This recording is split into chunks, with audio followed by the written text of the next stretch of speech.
Excuse me. 2, 1. Hey, welcome to Facts at 5. I'm Michael Clark. It is Friday, May the 8th, 2020. And Morgan, welcome. Welcome. That's it? Welcome, Michael. That's it? Okay. Well, today, I think we're going to skip the stats. We'll put them on at the end of the show. Okay. Okay?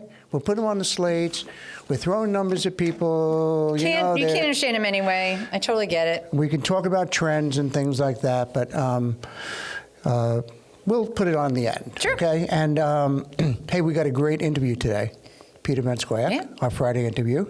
He'll be giving us a lot more of the local updates Right. when we touch base with him. So perhaps we should hit on, I know Governor Cuomo just had a call, right? Yeah, so we had, so yesterday, this is just, people probably know this, but yesterday, per New York State, tenants cannot be evicted until at least August 20th.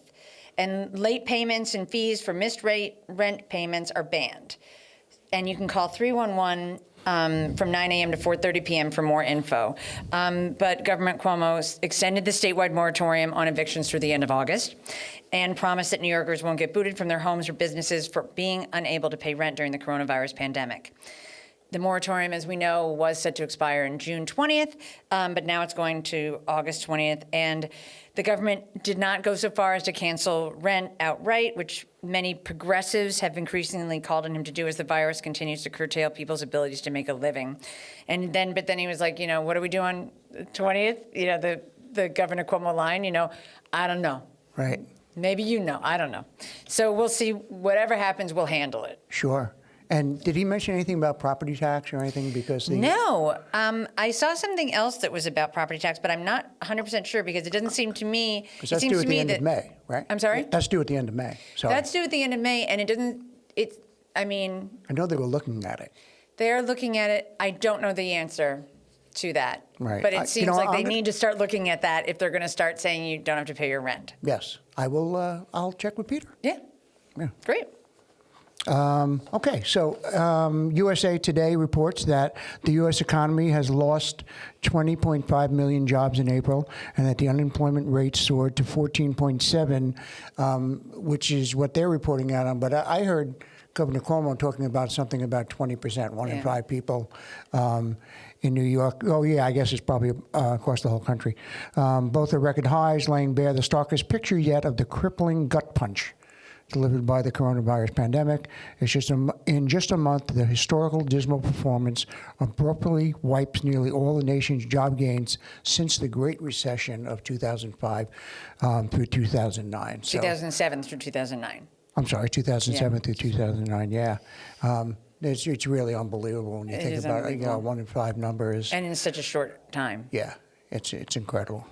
So with that, we want to know that the East Hampton Town Board announced last week the formation of a committee compromising business leaders that is charged with developing recommendations to ensure a safe reopening of the town's business, because we don't want to be in that situation anymore with the job loss.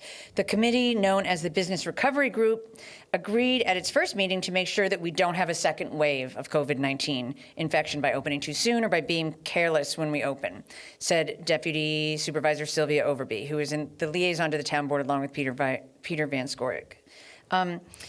So if we get a second wave towards the end of the summer, it could be devastating to our business. And Steve Ballone touched on this as well. And I thought, we spoke about it at the time, but what he said was psychologically crippling as well. That having to redo this all over again would be devastating to people. So we hopefully it'll not happen. And the same token, the beaches, we were talking about this last week, that the town committees have decided so they can, to agree so they can decide if they're going to reopen, close, what they're going to do in response to the cases. So they're looking at it carefully, and just in terms of making sure that people are safe and doing the right thing. So, and it's great. They brought in quite an assortment of business leaders in all different facets of business out here on the East End. Including the village mayor, Richard Lawson, and the administrator, Becky Hansen. Right.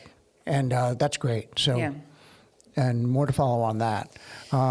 What else we got going on? The stop day at the recycling center in East Hampton has been postponed. Okay, so this is something that's near and dear to my heart. There are 2 days of the year that you can throw away all your household ickies, all your household hazardous materials. You have a whole big celebration in your house. Okay. Your everything, you know, all of the stuff that you keep in the barn and you don't think about. Okay. There's 1 day you can throw it away you can dispose of it in East Hampton, and 1 day in Montauk per year. Right. Do you have a big party to do this? I look forward to this day because it gets rid of everything, and you don't want to put it in the landfill.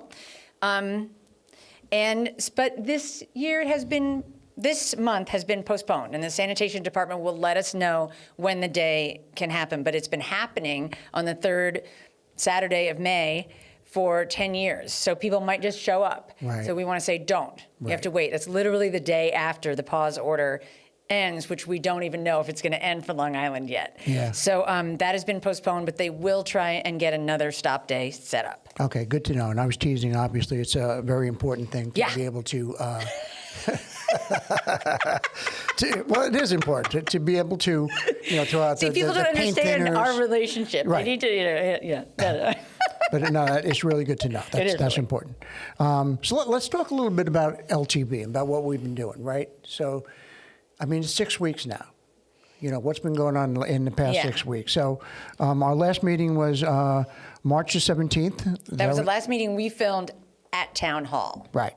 So that's in our regular setup when one of our technicians goes to Town Hall and films the meeting, and it's broadcast on Channel 22. Right. So, and then we basically just hit the ground running. And we've had, just to let you folks at home know, we've had like 2 to 3 essential workers, supposed to be 3. Sometimes it was 2.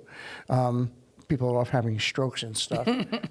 But you, Morgan, were one of them, and I thank you really for doing that. And Jason was the other one working from this building, and seeing that the meeting still went on. I mean, nobody knew. Nobody knows how we were going to do this. The town didn't know. The village didn't know. Thankfully, Jason had the foresight to when this first started, he had an inkling about it and just said, we need to move in this direction. He was even thinking about it before the 17th. Before we started getting all the cancellations, he was already planning for this to happen. Yes, right. Yeah. Doomsdayer. Doomsdayer. But very right. And so since then, pretty every meeting that has been live on Channel 22 has been filmed from LTV remotely through Zoom and through another program that we have. Right. And we've also had the ability to add captions. Right. So there's a whole bunch of stuff going on behind the scenes, but that is something that we had to change. And we're just mostly talking about this because so many businesses have had to change what they're doing. Yeah. And how they're working. Some of the captions are pretty funny. Some of the captions are not correct. Yeah, but it goes with the territory.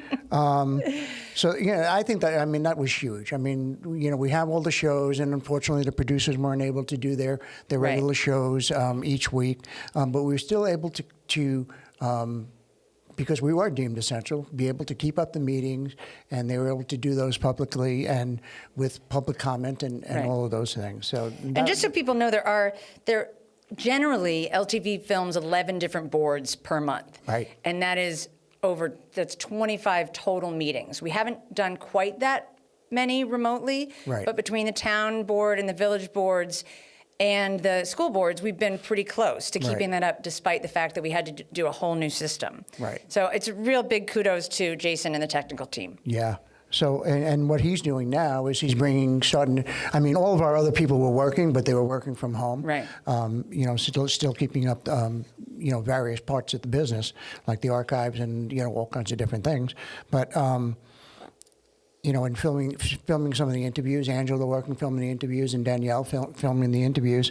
And, but now Jason's bringing in the people to get them trained on this new system that we have in order to be able to, because we don't even know how this is going to, we're not doing this to blow our own horn. We're doing this to illustrate the point that everybody's doing this. This is what, the new normal is going to be about. We don't necessarily know what we're going to look like, but we need to prepare what we think we're going to look like. How soon public meetings are going to be able to take place again, et cetera. Right, exactly. And if they will, who knows? We added this program, and we added this as a start to really communicate the coronavirus and COVID news and things like that. And who knows where it's going to go, but we've been able to communicate this way by using this format. And I know it's been helpful for me, and I hope it's helpful for other people as well. And the crawl also is another, and I know it's something that you do, and it's then just so you folks know the lingo, if you don't, it's that the little thing that comes creeping across the bottom of the screen, right? But we've got great information, and mostly been coronavirus information throughout this. So I just want to give a tip of the cap to the LTV team, because I think it's been an outstanding job, and just wanted to throw that out there. And we still don't know what's going to happen over the next couple weeks, so we'll see. Right. And so, good news. And the need to know programming note. Both LTV channels 20 and 22 will be off the air for 2 days, Wednesday, May 20th, and Thursday, May 21st. We're working on technical upgrades, and this has been a long time coming. And getting all the agencies that we needed to schedule this, it was herding cats, but we were finally able to get it done and be able to update our servers, upgrade our servers, and some of the equipment here, so that we can better serve the local community. And it's pretty exciting, actually. We're going to be able to do a lot of things that we haven't been able to do before. It's a needed upgrade, but it also enables us to do other things. But those 2 days, there will be nothing on channel 20 and 22 at all. People need to be prepared for that. And any government meetings that we were going to air will be rescheduled. Right. And those people, they know about it. They know about it. Yeah. They know about it. Yes. Really looking forward to the interview with Peter, and that's coming up next. But as always, we'd like to thank Sound Aircraft Services for their sponsorship, and the LTV board, and the town board, and the village board, and also, folks, if you'd like to participate in sponsoring, you can contact us at FACTS5 at ltveh.org, and stay tuned for an interview with Peter Van Scoyoc, the town supervisor. Morgan, have yourself a good weekend. Thank you. You too, and everybody out there. Your son's coming home, and that's great. And it's Mother's Day. It is Mother's Day. Mother's Day Sunday. Don't forget. Okay. Bye, folks.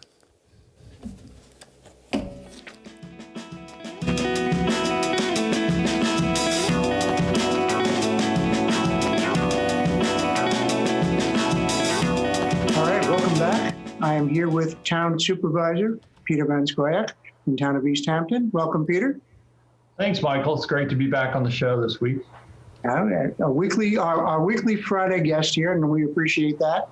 Thank you for coming. I know there's probably a lot to talk about, but I know one of the things that's really big on people's minds right now is the fact that now we kind of had an uptick in the hospitalizations for the last couple of days. But now we've come back down on 2 days in a row, and it gets kind of confusing. I know there's 7 measures, right, that we need to measure before we be even cleared or be even considered for, reopening businesses.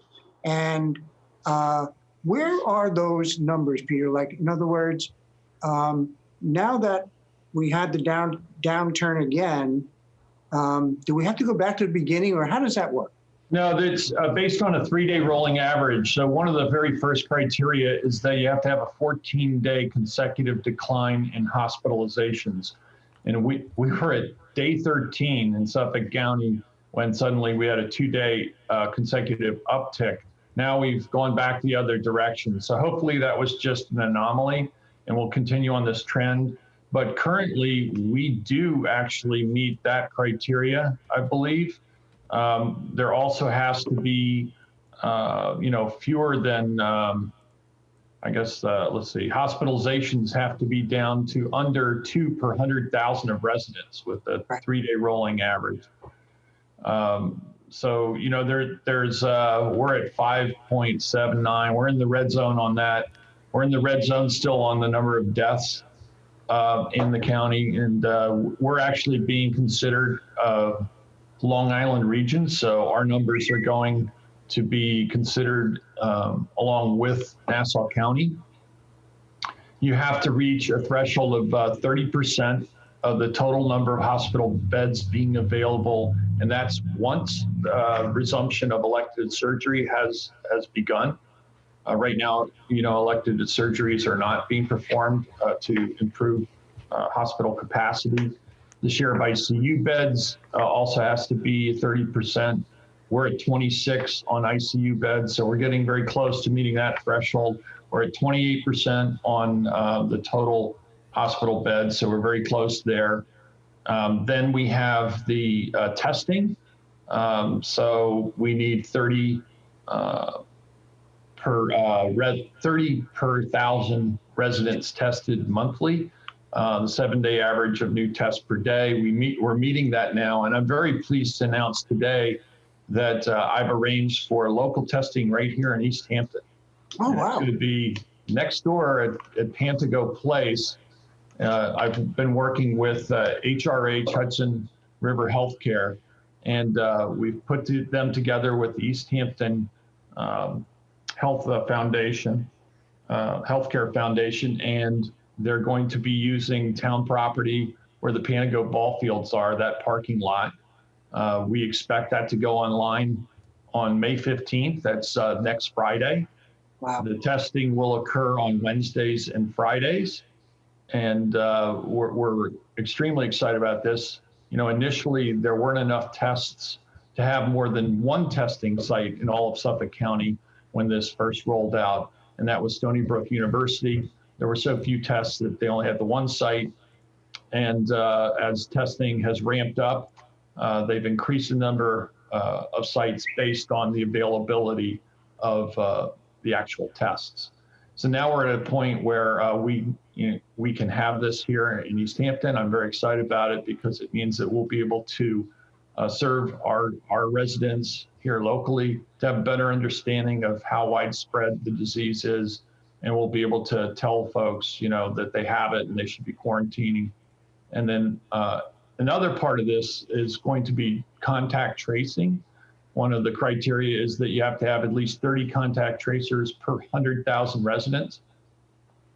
So we're not quite there yet for Long Island at 852 contact tracers. And with my press release coming out later today about testing, we'll have a link to the Suffolk County's application form for anyone who wishes to seek employment as a contact tracer.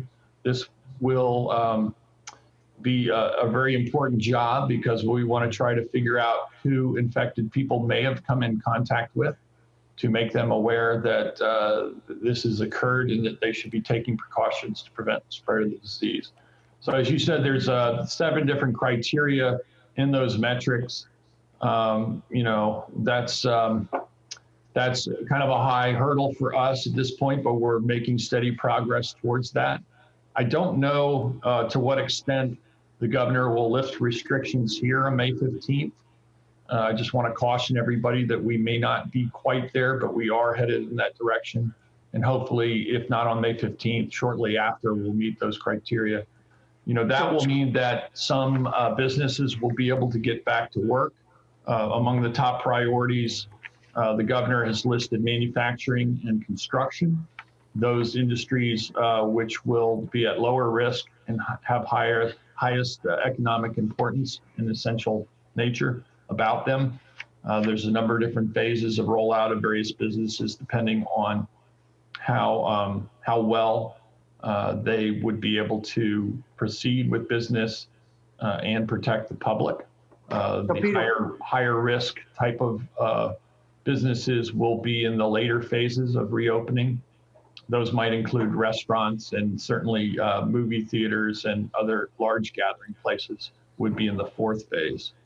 That's great. And then the so we're part of the Long Island region. So in other words, we can't say it came to the point where East Hampton, town of East Hampton, town of Southampton met that criteria. They couldn't open up without the rest of the other townships opening, correct? At this point, that is the case. Like I said, we're being considered Long Island as a region in terms of meeting the metrics. We certainly could make an argument that Eastern Long Island is obviously very different than Nassau County, and that perhaps we shouldn't be lumped in terms of meeting those metrics. At the same time, you have to understand that our neighbors in Western Suffolk and Nassau are very much part of Long Island and are very likely to be, traveling here at some point during the upcoming summer season. So I think, that's considering the entire region, because we are all so closely connected. Obviously, our supplies come from points west as well, those folks that are making deliveries and whatnot. So I think the regional approach is important. Some of the upstate, more remote rural areas will be opening up, I think, by May 15th and things resuming there. Again, I think we can get to where we need to go in terms of the metrics if everybody is really just diligent about wearing their face coverings when they can't social distance and in public, and really trying to stop the spread of this disease. I think if we keep working on that, we'll get to the metrics and get back to some sense of normalcy as soon as possible. Yeah, and the governor also announced that the evictions are going to be pushed back now, or the not being able to evict someone is being pushed back till August, which is fair. And so I know that a subject that's near and dear to my heart, as you know, Peter. Actually, I'm asking for someone else. Is property tax, and I know that they're due at the second payment is due at the end of May. Is there any consideration being given to that? Have you heard anything on that front? So there's been a lot of consideration given to that, and the town supervisors have brought that up numerous times. Suffolk County has the ability to waive the penalties and interest for those who find themselves in a COVID-related hardship where they couldn't pay. And we've suggested that be extended to like August without penalties and interest for those who have a proven hardship related to COVID. Obviously, if you've lost your job and you were counting on, those paychecks to be able to pay your taxes, you're in a situation where you can't make that bill on time. If you can possibly pay that bill on time, please do. We don't know at this point whether there will be a waiver of penalty and interest. And frankly, I think in the 32 years of home ownership, I missed my tax payment once by 1 day, thinking I could pay it late in town hall, and you can't pay it in town hall. You have to go to the county center to pay it. It's turned over to the county for collections at that point. And I do not recommend that if you can avoid it. Okay, that's good to know. So we've asked for relief for property taxpayers. It's a very complicated issue in that if we don't get the collections on time, that means that villages and school districts in particular, and the county itself, will not have the funding that they need. And we want to avoid,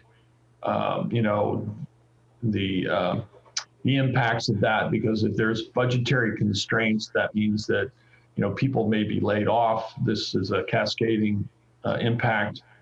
You mentioned the governor extending to August 20th, that there are no evictions before that. We need to continue to do whatever we can to buffer ourselves from having a cascading economic impact. And so that means that we need additional support from, the federal government in particular. I expect that there's going to be a phase 4 funding plan. It's being discussed right now in Congress. So hopefully, the money will go where it needs to go.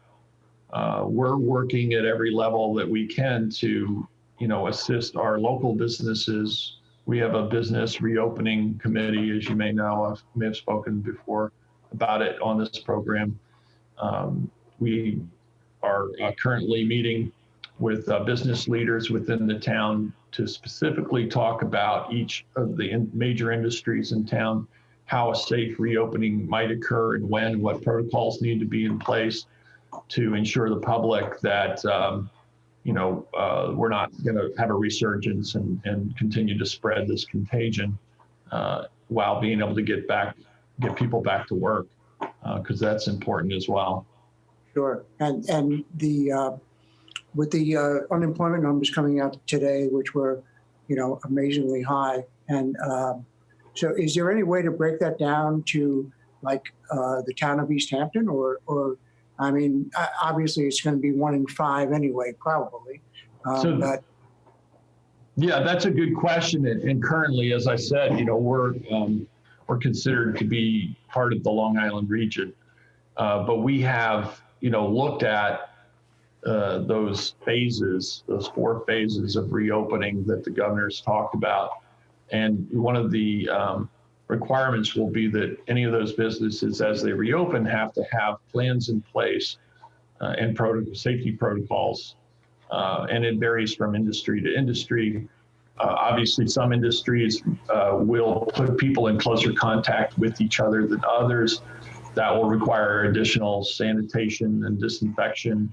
That will require, some creative thinking, the use of protective personal equipment, masks and gloves and that sort of thing.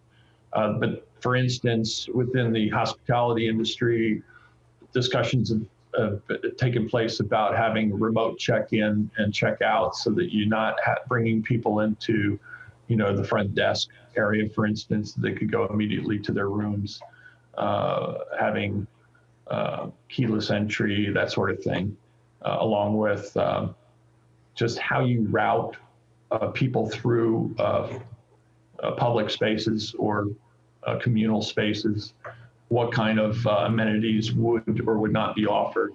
All of that has to be considered by each individual business and have a plan in place to deal with it. The town itself has been working on that for a number of weeks now. How do we reopen to the public and invite the public in a way that's safe for both our employees and the general public? We are in the process of installing plexiglass screens at countertops within offices, separating desks and whatnot, so that when we get the signal that we can go ahead and move forward, that we're all set to do so. well, that's great. But I mean, you have a lot on your plate, and again, as I told you last week, we really appreciate all that you and the board are doing, and fighting the good fight for us, and we look forward to hearing some more good news. So thank you again for joining us this week, and we'll see you if we don't hear from you